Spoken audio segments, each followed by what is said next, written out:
चला चला चला चला चला.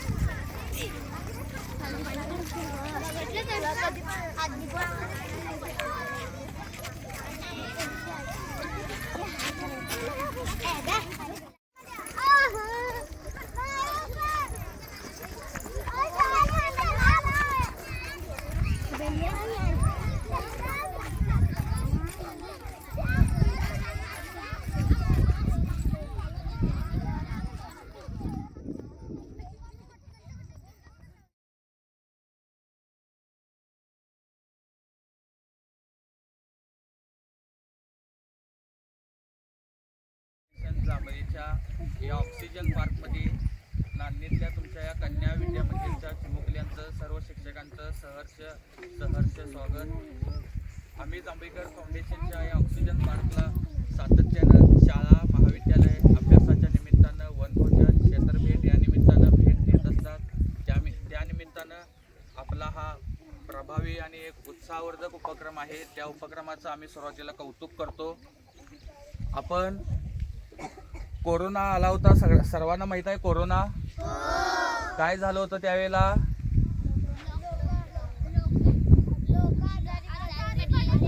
सगळे घरात होते काय बाहेर होते त्यावेळेला आपल्याला सगळ्यात जास्त कशाची आवश्यकता लागली. ऑक्सिजन साठी कशी लोक पळत होती. आणि याच ऑक्सिजनसाठी आम्ही जांभळीकर फाउंडेशन असा एक ग्रुप स्थापन झाला. गावातील आम्ही तरुण मिळून आपण जसं कन्या विद्या मंदिरमध्ये आपण शिकत आहोत तसंच जांभळी विद्या मंदिर शाळा नंबर 2ची आम्ही शाळा स्वच्छता मोहीम हाती घेतली. आणि त्यातून लॉकडाऊन झाला आणि आम्ही झाडं जगवण्याची मोहीम हाती घेतली. त्यातून आपण हे समोर झाडं दिसतात आपल्याला इथं 5 वर्षापूर्वी सुरुवातीच्या झाडांची पुरवठा केला. त्यातून आम्ही येथे वृक्षारोपण केलं. हा 4 एकर परिसराचा सुरुवातीला ऑक्सिजन पार्क तयार झाला. त्यानंतर ऑक्सिजन पार्क लगतच पुढील आणखी झाडे आहेत तिथं आम्ही वृक्षारोपण केलं. आणि तिथं वृक्षारोपण करत असताना वड पिंपळ या देशी झाडांबरोबरच विविध व्हरायटी असावी, विविधता असावी, जैवविविधता असावी या अनुषंगानं आपण विविध प्रजातींची झाडं लावलो. आणि त्या 12 एकर परिसरात आतापर्यंत सुमारे 132 प्रकारचे आपण झाडं लावलेलो आहोत. आपल्याला आता फिरत असताना दिसेल की आता तुम्ही शिक्षकांना विचारला, मॅडमांना विचारला, मॅडम हे झाड कुठलं ते झाड कुठलं. आपल्या इथं आमचे सलमान सर आहेत, गोविंदा आहेत, ते तुम्हाला माहिती देतीलच. अशी विविध झाडे आहेत. आता या ठिकाणी आपण निवांत फिरा, पायांकडे लक्ष द्या आणि प्रत्येक झाडाचा आनंद घ्या एवढीच तुम्हाला विनंती करतो. येऊन हे करा, कारण जाताना आम्हाला परत ह्याला अगोदर घेऊन जायला पाहिजे, ती नंतर घेऊन जाणार परत.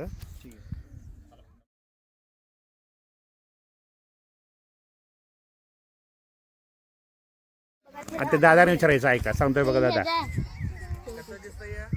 चला पुढे चला.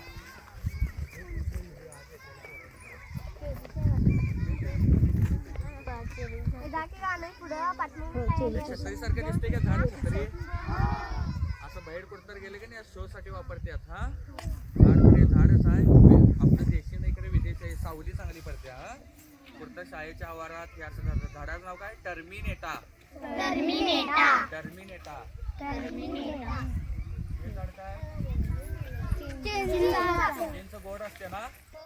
काटेसावरीला काटे लागतात. त्यातली ही दुसरी प्रजात आहे. अनेक काटेसावर आहे ते देशी तिकडं आहे. त्यातला दुसरा प्रकार आहे. त्याच्यावर काय होतंय तिथं तुम्हाला सांगतो. ह्या झाडांवर किती पक्षी उन्हाळ्यात हे झाड काय होतंय पानं सगळी गळत्यात आणि असं लाल लाल लाल फुलं लागतात आणि काटा असतात मोठे. तर पक्षी येतात. किती प्रकारचे पक्षी येत असतील त्याच्यावर सांगा? 5 10 नाही, अजून जास्त, अजून तरी पण जास्त. आकडा सांगा. 42 प्रकारचे पक्षी येतात आणि त्यांचं खाद्य येते त्या झाडाकडे आकर्षित होत्यातच. अजून मोठ्यानंतर काटे लागतात, त्यानंतर झाड चांगलं दिसतं.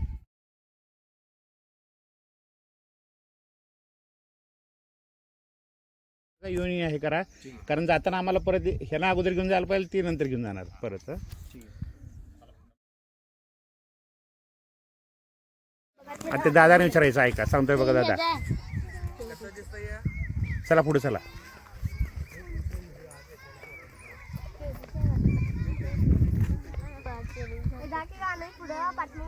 छत्री सारखं दिसते का झाड? छत्री असं बाहेर कुठं तर गेले की नाही शो साठी वापरतात. हा झाडच आहे आपलं देशी नाही इकडे विदेशी आहे. सावली चांगली पडते. हा कुठं शाळेच्या आवारात हे असं झालं. झाडाचं नाव काय? टर्मिनेटा.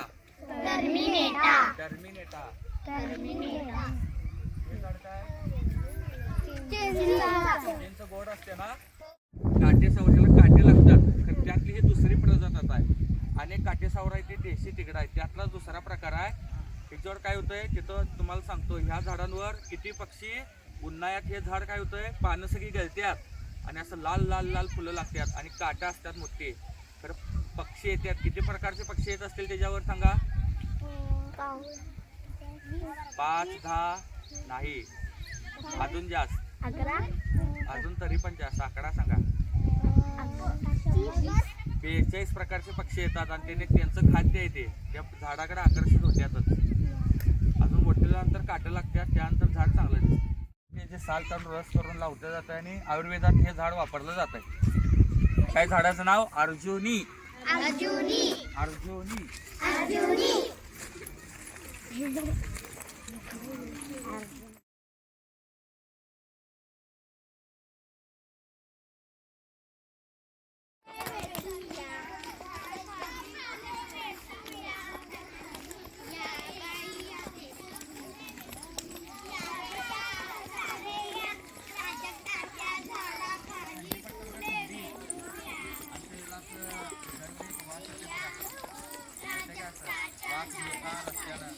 वास येते. वास नको वाटते घ्यायला.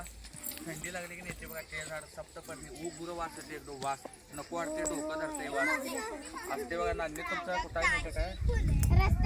हाय वास येतोय सप्तपर्णी.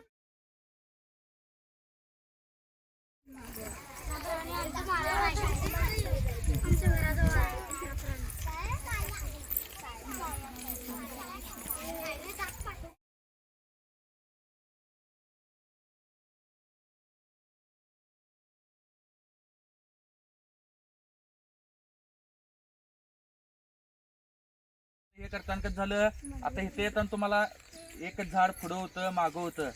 आता पार्क मध्ये सगळी झाडं आपली आता 5,500 झाडं आहेत. आता प्रत्येक ठिकाणी आपल्याला 5,500 झाडं बघायची नावं करायची अवघड जात आहे की नाही. त्यामुळे आम्ही काय केलं इथं कंपाऊंडला आता इथं आपण बघणार आहे. तिथनं लागून त्या कडेपर्यंत की नाही आपण कशी झाडं लावलं? VIP झाडं. कसली झाडं? म्हणजे पार्क मध्ये जी झाडं आहेत की नाही व्हरायटीची ती झाडं ह्या ठिकाणी लावलं. म्हणजे जिथं झाडं आहेत तीच पार्क मध्ये मग ती तुम्हाला बघायला यावी माहिती करून घ्यायची यासाठी आपण कंपाऊंडच्या कडेला लावलं. आता ती आपण बघूयात. काय कुठली लाईन म्हणायची ना?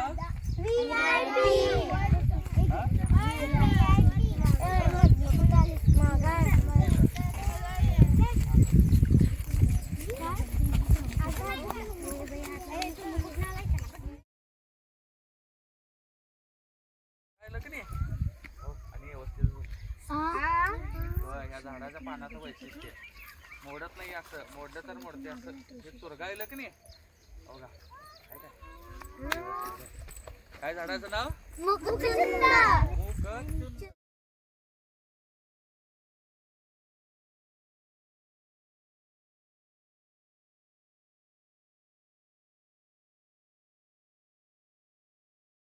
मग कुठं पण असतं तर झाडाची उंची झाडात ऑक्सिजन किती देतोय झाडाचं पाण्याचं कमतरता किती आहे ते सगळं आपल्याला कळणार आहे.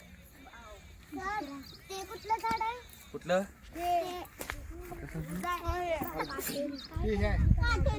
बाबळच आहे ना हे अर्जुन ना. ते आपण मगाशी बघितलेलं नाव काय झाडाचं? मोठ्यानं सांगा.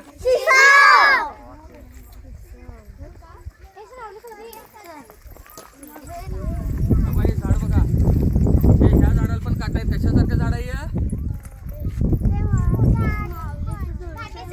हा हे पण झाड तसंच आहे बघा. सगळ्यात जास्त पक्षी या झाडांवर येतात. काटेसावर आणि हे झाड एकाच प्रजातीतलं आहे. म्हणजे यांची पान जडी झाली तर काट्यानंतर फुलतीन लागतात आणि पक्ष्यांना आकर्षित करते. काटे असले तरी. हा त्या झाडात आता ह्याला एक फळ लागते. फळ आणि ते फळ आपल्या लक्ष्मी पूजेला आणि आपल्या महालक्ष्मीला लागते. त्या फळाचं नाव काय?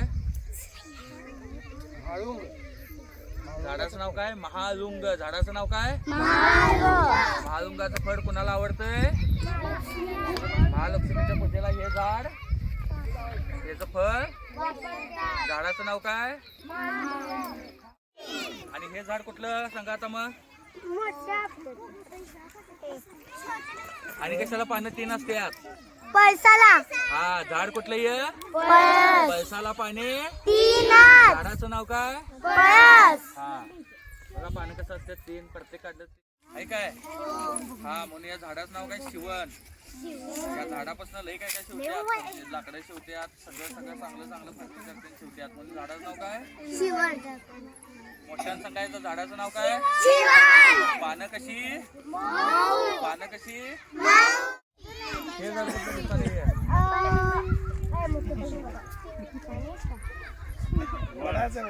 हे कुठलं?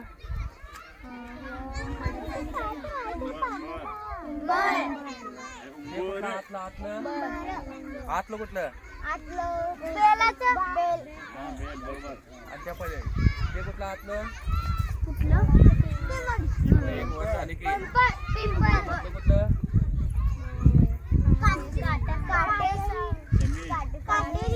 शमी. आता ह्या पंचवटी झाड कुठलं? वड, उंबर, ते बेल, तिकडचं पिंपळ आणि हे शमी. आता नाव सांगा, ह्याला काय म्हणायचं? सगळ्याला काय म्हणायचं? 5 झाडांचं काय म्हणायचं?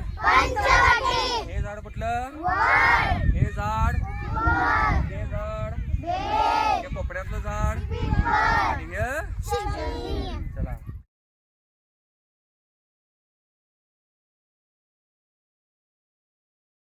परत एकदा. हे झाड गोरक्षेचंच आहे, तर ह्याचं लाईफ 1500 वर्ष आहे. आमच्या 2-3-4 पिढ्या जायला पाहिजेत, एवढं मोठं झाड होतं ते. तर ते बघायला मिळणार प्रत्येकाने. आणि आपल्याकडे हे एकच झाड आहे, आपला दुर्मिळ आहे. आमच्यासाठी तर नवीन आहे ते, आम्ही लावलं आहे तिथं जोपासण्यासाठी.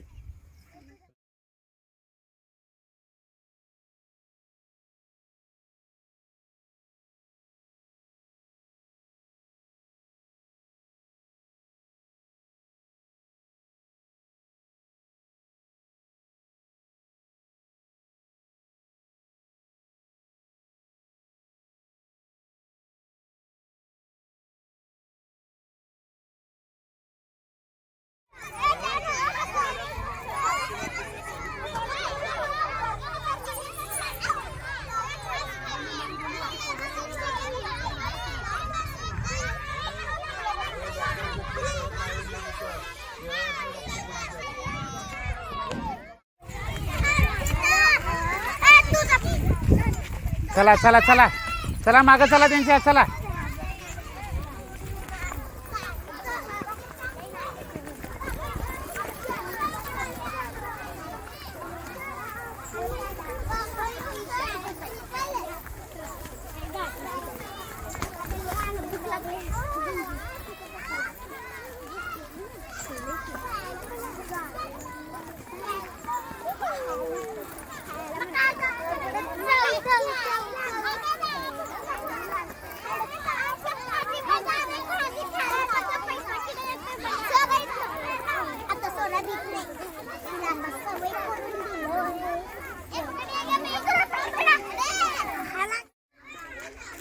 महाराष्ट्राचं राजीफूल तामन बघा, ते कसल्या रंगाचं असतंय. झाड कसलं असतंय बघा त्याचं.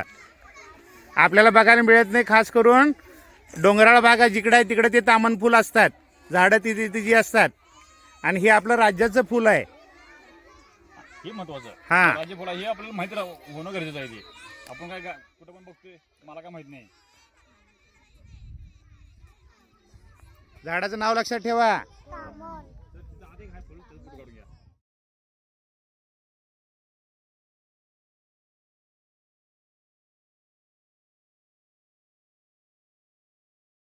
माझं नाव श्रीषा. तुम्ही आम्हाला ऑक्सिजन पार्कमध्ये आम्ही भेट दिला. आम्हाला चांगलं वाटलं. इथं वेगवेगळ्या प्रकारचं झाडं आहेत, औषधी वनस्पती आहेत.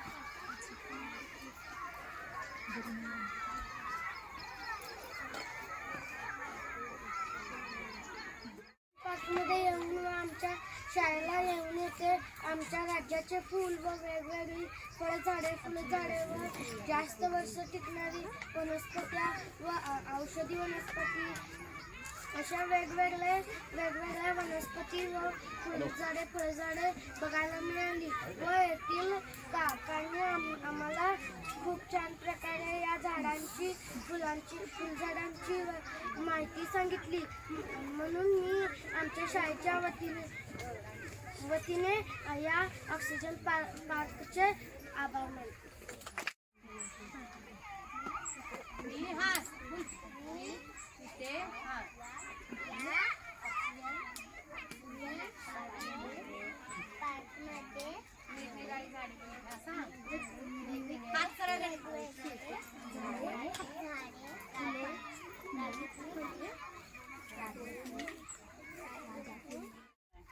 आम्ही ऑक्सिजन पार्कला बघायला जाणार म्हणजे नक्की काय बघायला जाणार हे आमच्या मुलींना फार उत्सुकता होती.